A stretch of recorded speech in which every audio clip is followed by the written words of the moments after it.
I haven't spoken these words out loud in over 21 years.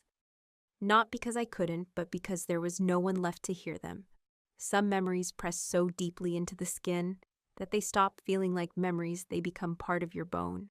This one has lived in my chest, like a quiet weight settling into every breath, every silence. People talk about betrayal like it's loud shouting, slamming doors, tearful confrontations. But the worst kind doesn't come with warning. It comes in stillness. It looks like a hospital room, with the blinds half closed, the breakfast tray untouched, and the hallway too quiet for the hour. It sounds like a phone that doesn't ring. I was 52 when my life divided itself into a before and after. Before, I was a mother of 3, a widow and a woman who still cooked full meals on holidays, even if half of them went uneaten. After, I was no longer sure what I was that day. I sat in a hospital gown, my hands folded neatly in my lap, waiting for a daughter who never came. Her name was Coraline, though everyone called her Cora, my firstborn, the one who used to fall asleep curled against my hip while I folded laundry. I had raised her through grief and thin years, through a marriage that ended in a gravesite too early. I had tucked her into beds in apartments we couldn't afford, and celebrated her first paycheck like it was a miracle. And when her own husband died, I opened my home and said, "We'll figure this out together." I meant it. That's what makes it worse, I think. Not that she left, but that I didn't see it coming. No one wants to believe that the people they raised could one day decide you were too much, too old, too inconvenient. I waited, still believing in her, long after the nurses stopped asking if someone was coming. Long after I should have stopped. But this isn't just a story about what I lost. It's about the day the lie broke wide open on a cold morning in December, when I collapsed in the middle of my kitchen floor. It happened on Christmas Eve. I was in the kitchen basting a small turkey and stirring the cranberry sauce, humming along to a radio that faded in and out between static and carols. The window above the sink was open just a crack, letting in the chill of the Arizona dusk. I remember thinking the air smelled like oranges and dust, like it always did when December rolled in too dry. Then came the pain. It wasn't sharp like a knife, more like a slow tightening, like invisible hands were reaching into my chest and wringing my heart like a dish towel. I reached for the counter but missed. The floor was cold against my cheek. The next thing I remember was Coraline's voice, panicked and raw. Mom, stay with me." She had the phone in one hand and my wrist in the other. I couldn't speak, only blink. The lights above me blurred. Then sirens, then nothing. When I opened my eyes again, I was in a hospital bed. Tubes in my arms, machines blinking quietly beside me. The lights were softer, and the air smelled like bleach, and something else, something floral. Cora was there, seated in a stiff chair beside my bed. Her eyes swollen from crying, holding my hand like it was something fragile. The doctor said it was a heart attack, a serious one. Said I was lucky to be alive, and that if I'd arrived 10 minutes later, I wouldn't have made it. Cora nodded solemnly. I could tell she'd already heard the whole thing. The next day, Reed arrived from Denver, then Jules from Calgary. I hadn't seen the 3 of them together in the same room for years. They brought flowers, chocolates, old family jokes. Reed told stories about his kids. Jules made me laugh so hard I nearly pulled a stitch. Cora hovered near the nurse's station, asking questions, managing details, doing what she always did, taking charge. For a while, it felt like the past had returned, softer and kinder than I remembered. There was warmth, attention, even affection. At night, they whispered when they thought I was asleep. I heard my name. I heard the word house. I closed my eyes tighter. Back then, I wanted to believe they were just worried about my recovery. But now I know better. That was the week they started planning my goodbye. Years before the heart attack, I signed the house over to my children just in case. I said at the time, the same way people say just in case before boarding a plane or going into surgery. It was meant to be precaution, not surrender. The deed was split evenly among the 3. Cora insisted on fairness. I remember standing at the kitchen counter with the notary hands still damp from washing dishes, signing my name with a ballpoint pen that barely worked. I didn't think of it as giving anything up. It was still my home. After the heart attack, Cora moved through the hospital like she owned the place. She knew the nurses by name, carried a clipboard, and nodded through every doctor's update, like a second opinion lived inside her head. She started adjusting my medication schedule herself, tapping on her phone and handing me pills with water before I even asked. Nurse Patrice didn't like it. I could tell she was a kind woman, maybe in her late 50s, with a non-nonsense voice that softened when she spoke to me. Once, while she changed the IV, she glanced toward the hallway where my children stood talking. "They sure are organized," she murmured. I smiled. At the time, I took it as a compliment, but there was something off in the way they spoke when they thought I was asleep. I'd hear phrases like, "once she's out," or "we need to move quickly." My name came up often, followed by long silences. One afternoon, Cora sat beside my bed with a folder in her lap. She asked if I remembered where my will was, said it would be helpful to review it just to be safe. I told her it hadn't changed. Everything went to the three of them, as always. She gave me a smile I couldn't quite read and patted my arm like I was a tired child. It wasn't until I woke up early one morning and caught Patrice staring at me, not in pity, but with a kind of warning in her eyes, that I started to wonder. That was 2 days before I put on my best dress and waited by the window expecting to go home. That Friday morning, I woke before dawn and dressed slowly, carefully, like I was getting ready for church. I chose the blue dress with the pearl buttons, my favorite, the one I wore to Cora's wedding. It still fit just a little looser at the waist. I brushed my hair, added a touch of lipstick, and placed my small bag by the door with the medications the doctor had explained in patient tones the night before. Everything was in order. Patrice smiled when she walked in and saw me sitting on the edge of the bed, upright, ready. "You look lovely, Miss Calderon," she said gently. "Discharge time is around 8, but it can run late." I nodded. I didn't mind waiting. My children were coming to take me home. By 9:00, I was still waiting. I told myself they were stuck in traffic. By 10, I told myself someone had simply forgotten to call the nurse's station. By 11, my hands began to tremble. I asked Patrice if she could call the house, the one on Willow Lane. I recited the number from memory. She hesitated, but then dialed and handed me the phone. A woman answered. Her voice was unfamiliar, young, cheerful. "Hello, this is the Brooks residence." My stomach turned. "I'm sorry," I said, my voice tight. "I think I misdialed. I'm looking for Coraline Calderon." There was a pause. "Oh, I'm not sure who that is. We just moved in last week. My husband bought the place as a surprise.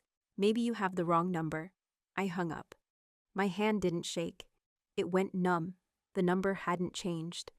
The house on Willow Lane wasn't mine anymore. I tried read voicemail. I tried Jules. Disconnected. Then I tried Ka. A pre-recorded message told me the number was no longer in service. Patrice saw my face when I put the phone down. She didn't say anything, just walked over and laid a hand on my shoulder, then quietly stepped out of the room. For the first time that day, I looked down at my dress and saw how wrong it was. Too formal, too hopeful. I sat on the bed again, folded my hands in my lap, and waited as if someone might still walk through that door. It wasn't until late afternoon that someone finally did. The footsteps in the hallway weren't hurried. They moved with a kind of practiced calm that only made my heart beat faster. When the door opened, it wasn't one of my children. It was a woman I didn't know, older, with a crisp uniform and folders tucked under her arm. She introduced herself as the head nurse. Her face was not unkind, but it was tired. She sat at the chair beside my bed and cleared her throat gently.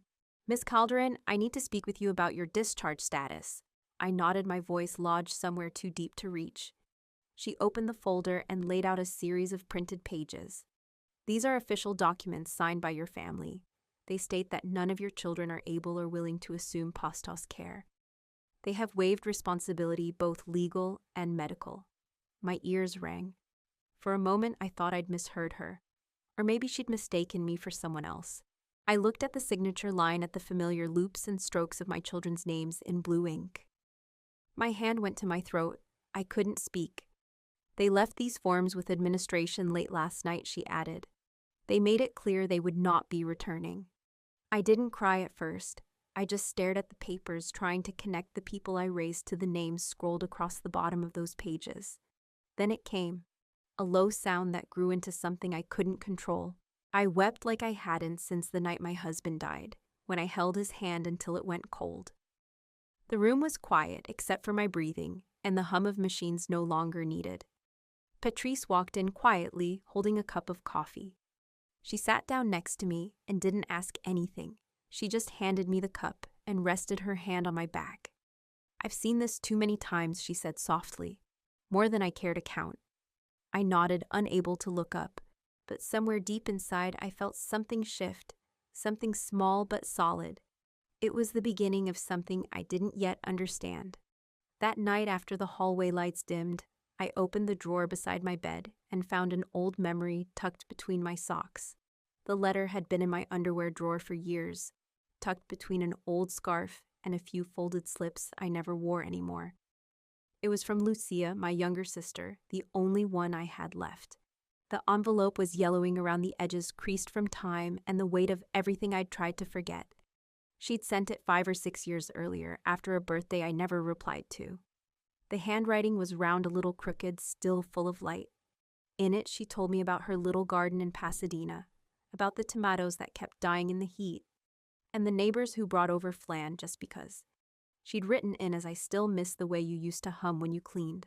I hope you're happy. I mean that." We hadn't spoken in more than a decade. Not really. A few holiday cards. One rushed phone call when her husband got sick.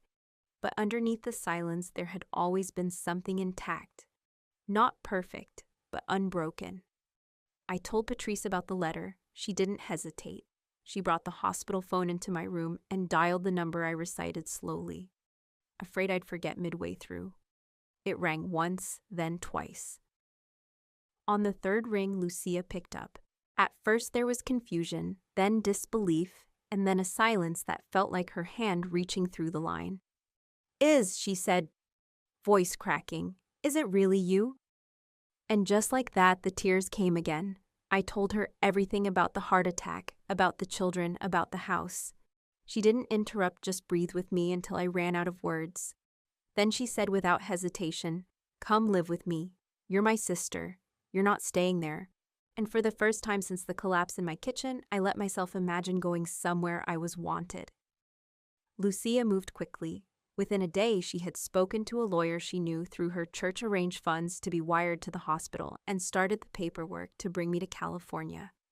She didn't ask for details about what my children had done, only what I needed now. Patrice helped with the hospital discharge.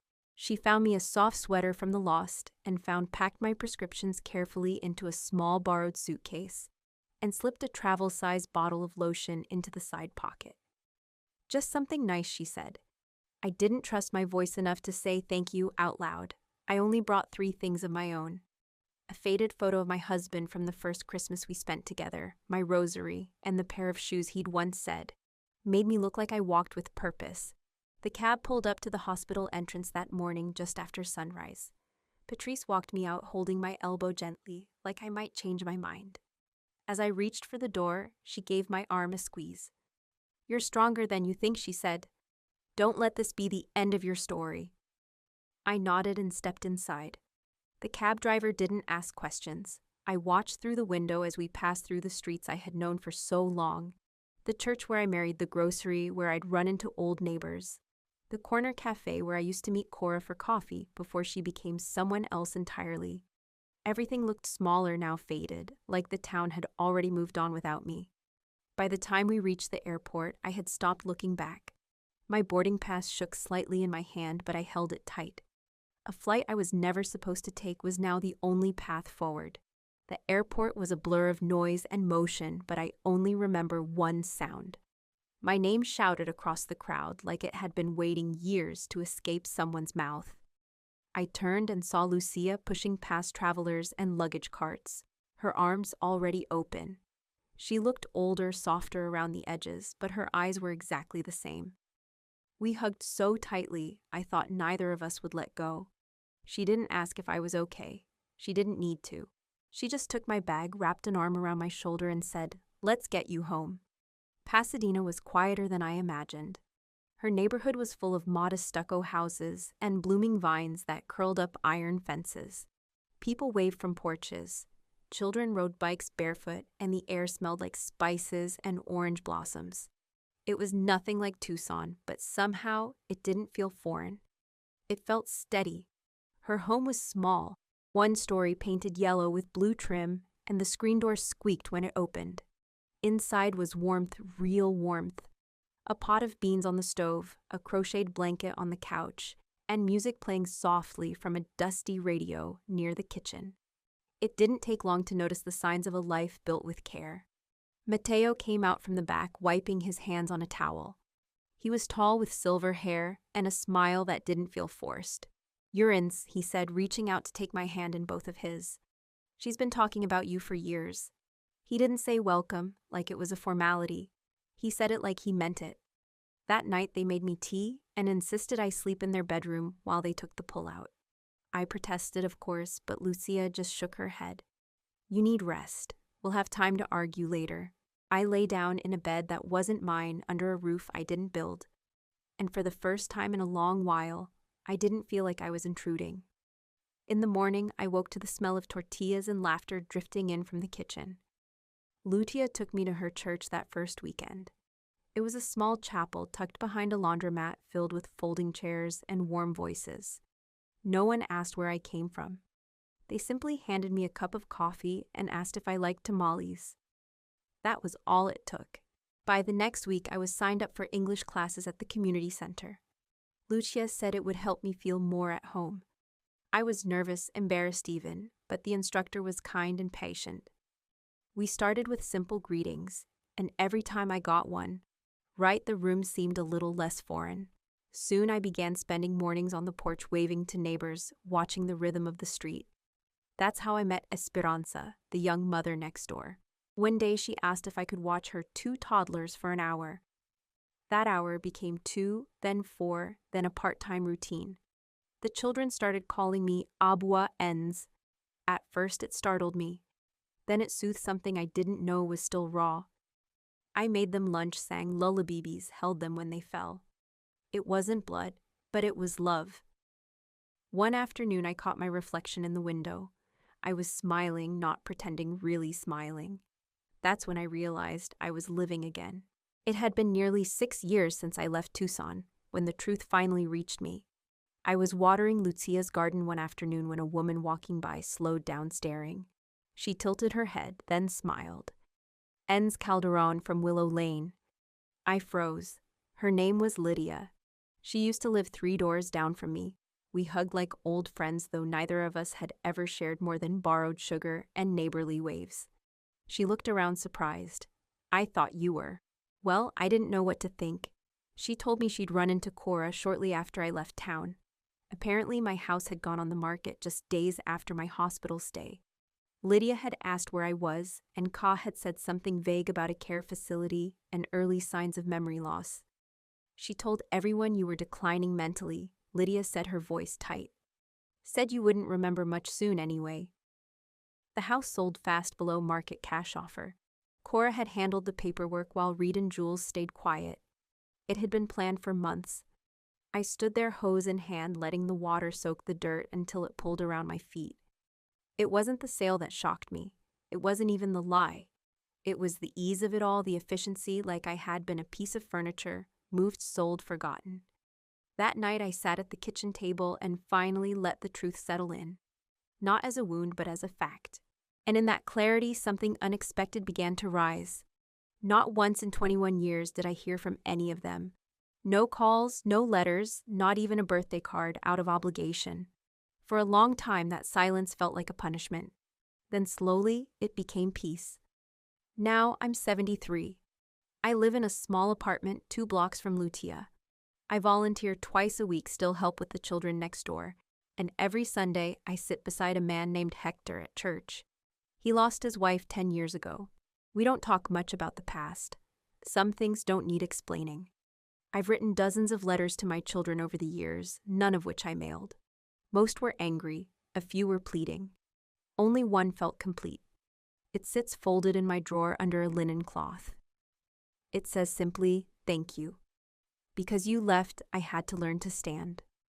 Because you sold my house, I found a home. Because you walked away, I walked into the life I deserved. I hope someday you find peace. I already have. I don't think they'll ever read it, but I don't need them to. The person I wrote it for was me, and she's doing just fine.